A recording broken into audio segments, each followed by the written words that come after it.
Kita masuk ke segmen Tanya Dong Ustadz. Kami semua tanya dong Ustadz. Iya, dari Instagram Mama Allah, pertanyaannya bagus banget. Assalamualaikum Ustadz, apakah pintu tobat masih terbuka buat saya yang sampai hari ini saya masih memberi nafkah haram untuk keluarga saya Ustadz. Saya tidak pernah diberitahu saya tidak pernah beritahu nafkah yang saya dapatkan untuk orang tua, anak dan istri saya. Yang penting saya berikan agar mereka tetap hidup, tidak hidup susah. Karena saya ngerasa saya udah ikhtiar mencari nafkah halal sangat sulit dan nggak pas dan jumlahnya tidak menutupi kebutuhan yang saya ya dan keluarga Ustadz, apalagi COVID-19 ini keluarga saya Ustadz, apalagi COVID-19 ini saya makin berat meninggalkan pekerjaan yang orang anggap haram ini. Oh gitu ya. Saya kasih nafkah yang menurut orang ini haram. Keluarga pun alhamdulillah keluarga saya sampai sekarang sehat-sehat aja. Ini Ustadz Syam, jadi dikasih haram dia ngerasa ini dosa. Tapi kok keluarganya sehat-sehat aja sih, dia nggak pernah situ. Ini gimana? Mohon izin Ustadz Syam.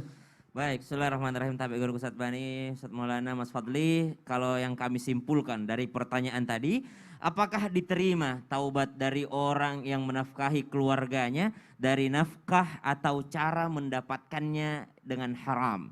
Dan benar, selama orang yang diberikan nafkah haram itu tidak mengetahui maka halal baginya.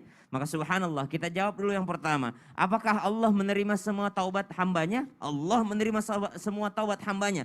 Apapun dosanya, Allah maha menerima taubat. Tapi perlu digarisbawahi, apa itu taubat?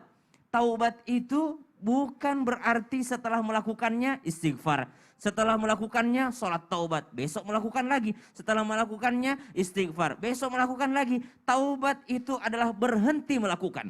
Taubatnya orang yang minum khamar adalah berhenti minum khamar. Taubatnya orang yang berzina, berhenti berzina. Taubatnya orang yang mencuri, berhenti mencuri. Maka itu yang disebut taubat. Jadi kalau dikatakan gimana nih, diterima nggak taubatnya karena saya masih memberikan makanan haram atau nafkah haram terhadap keluarga saya. Maka berhentilah berikan nafkah yang haram, berarti Allah sudah terima taubatnya. Berarti Anda sedang bertaubat. Tapi kalau masih melakukannya lalu berharap, oh Allah menerima taubat saya kok, ntar Allah juga terima taubat saya.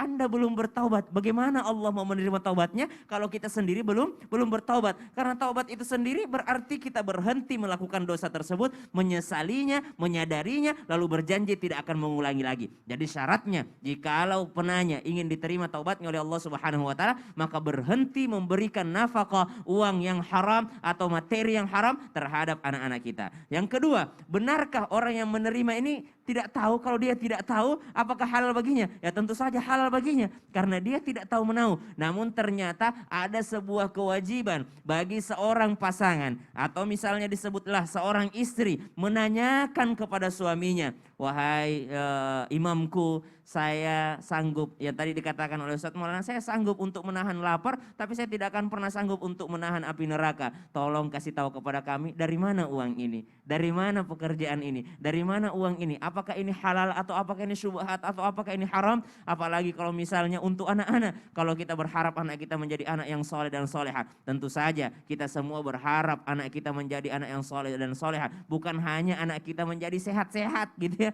Karena banyak anak yang sehat-sehat tapi menyakiti perasaan terus orang tuanya. Banyak anak yang sehat tapi ternyata menjadi musuh bagi keluarganya. Aduul lakum. Tapi banyak juga ternyata kalau dilihat kurang sehat tapi ternyata menyenangkan hati orang tuanya karena dia menjadi anak yang soleh dan soleha. Kalau